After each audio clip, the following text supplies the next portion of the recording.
Hello అండి. Welcome to Swaramadhuri. ఈరోజు మనం అమరావతి మన ఆంధ్రప్రదేశ్ స్టేట్ క్యాపిటల్ అయిన అమరావతి గురించి కంప్లీట్ ఇన్ఫర్మేషన్ తెలుసుకుందాం. అలాంగ్ విత్ చరిత్ర అండ్ అదర్ డీటెయిల్స్.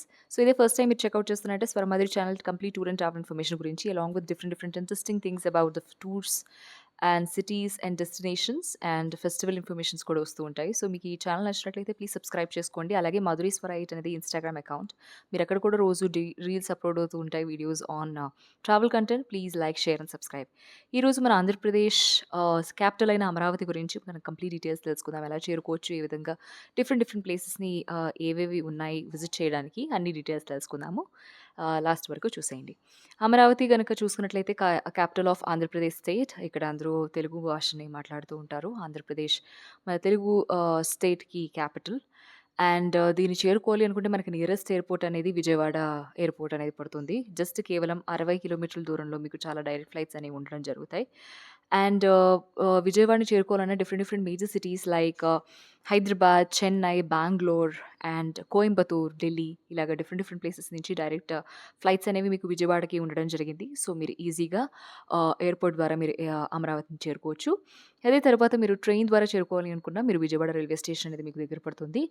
అండ్ అమరావతికి డైరెక్ట్‌గా బస్‌లో చేరుకోవాలనుకుంటే అమరావతి బస్ స్టేషన్‌కి మీకు చాలా కనెక్టింగ్ బసెస్ అనేవి ఉన్నాయి. AP tourism buses. సో, మీరు ఆ విధంగా కూడా మీరు అమరావతిని చేరుకోవచ్చు. అమరావతిని చేరుకున్న తర్వాత డిఫరెంట్ ప్లేసెస్ ఏంటి అని మనము విజిటింగ్ ప్లేసెస్ తెలుసుకునే ముందు మనం ప్రతి ప్లేస్ అండ్ సిటీ అండ్ ఆలయం గురించి కూడా హిస్టరీ తెలుసుకుంటున్నాం కాబట్టి అమరావతికి సంబంధించిన హిస్టరీ అనేది మనం కంప్లీట్‌గా తెలుసుకుందాము. అసల పూర్వం 1వ శతాబ్దం నుండి 3వ శతాబ్దం వరకు భారతదేశంలో దాదాపు 60% పరిపాలించిన శాతవాహన సామ్రాజ్యానికి రాజధాని ధరణికోట ఈ ప్రాంతంలోనే ఉండేదంట. అది మనకు సంబంధించిన చరిత్ర ఇక్కడికి సంబంధించి అమరావతికి సంబంధించి స్టార్టింగ్‌లో 1వ శతాబ్దంలో కొత్త రాజధానికి భూసేకరణ కొత్త తరహాలో అనగా ప్రధానంగా అభివృద్ధి చెందిన నగరాల్లో ఫ్లాట్లు అవి ఇచ్చేటట్లు జరిగింది. అమలు ప్రారంభమైన 60 రోజులకే 25,000 నుండి 30,000 వరకు రైతులకి ఎకరాలను సమీకరించారు. భారత ప్రధాని నరేంద్ర మోదీ గారు రాజధాని నగర నిర్మాణానికి 2015 అక్టోబర్ 22వ తారీఖున అంటే విజయదశమి నాడు శిలాన్యాసాన్ని అంటే శంకుస్థాపాన్ని చేయడం జరిగింది. ఆంధ్రప్రదేశ్ పరిపాలనా భవనాన్ని కూడా సముదాయానికి 2016 అక్టోబర్ 28వ తారీఖున అప్పటి కేంద్ర మంత్రి అనేది ప్రారంభించడం జరిగింది. అంటే అప్పుడు శంకుస్థాపన చేశారు.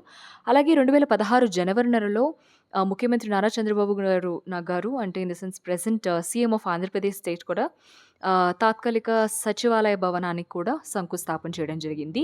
2015 జూన్ నాటికి పరిపాలన అక్కడి నుంచి సాగించాలని భావించి అది అక్టోబర్ నాటికి సాకారమైందనమాట. సో, అమరావతికి సంబంధించి అప్పుడు 1వ శతాబ్దం, 3వ శతాబ్దంలో అక్కడికి సంబంధించిన హిస్టరీ ఏంటి, అలాగే దానికి కంప్లీట్‌గా ఇప్పుడు క్యాపిటల్ అవ్వడానికి తీసుకున్న మెజర్స్ ఏంటి, ఎప్పటినుంచి మనకి అమరావతి ఒఫిషియల్ క్యాపిటల్‌గా ఇప్పుడు అయిపోయింది ఆంధ్రప్రదేశ్ స్టేట్‌కి. సో, దీని గురించి కంప్లీట్ వివరాలు తెలుసుకున్నాం కదా! డిఫరెంట్ ప్లేసెస్ టు విజిట్ అక్కడికి సంబంధించి ఏంటి అని చూసుకుందాము. ఎన్నో రకాల ఆలయాలు, మ్యూజియం అండ్ డిఫరెంట్ ప్లేసెస్ అనేవి ఉన్నాయి.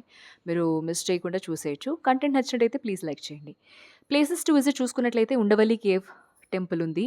అలాగే ప్రకాశం బ్యారేజ్ ఉంది. అమరావతి స్తూపం, కొండపల్లి ఫోర్ట్, భవానీ ఐలాండ్, శ్రీ అమరలింగేశ్వర స్వామి అనేది శివుని ఆలయం. Very famous temple in Amaravati. అలాగే దానికి సంబంధించి స్వామివారి ఆలయం అనేది ఉంది. ధ్యాన బుద్ధ స్టాట్యూ కూడా ఉంది.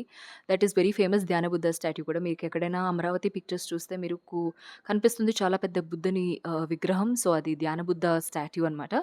అలాగే Amaravati heritage centre and museum ఇవన్నీ ఉన్నాయి. అలాగే శ్రీ అంబాదేవి వారి ఆలయం కూడా ఉంది. ఇన్ని గ్రేట్ టెంపుల్స్ అండ్ ప్లేసెస్ అనేవి మనకి ఒక్క అమరావతిలోనే ఉండడం జరిగింది. మీరు వెళ్లారంటే ఇవన్నీ ఒక 2-3 డేస్ తీసుకున్నట్లయితే ఇవన్నీ కూడా ఒకేసారి మీరు కవర్ చేసేయగలరు.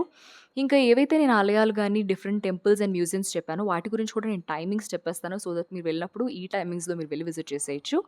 అమరేశ్వర స్వామి ఆలయం మనకి అమరావతిలో ఏదైతే ప్రామినెంట్ ఆలయం అనేది ఉందో దీనికి సంబంధించి ఇది ఉదయం 6 గంటల నుండి మధ్యాహ్నం 1 గంట వరకు ఉంటుంది.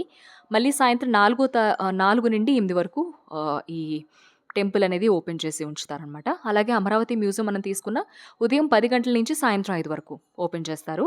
అమరావతి స్తూప తీసుకున్నట్లయితే ఉదయం 9 నుండి సాయంత్రం 6 వరకు ఓపెన్ చేస్తారు.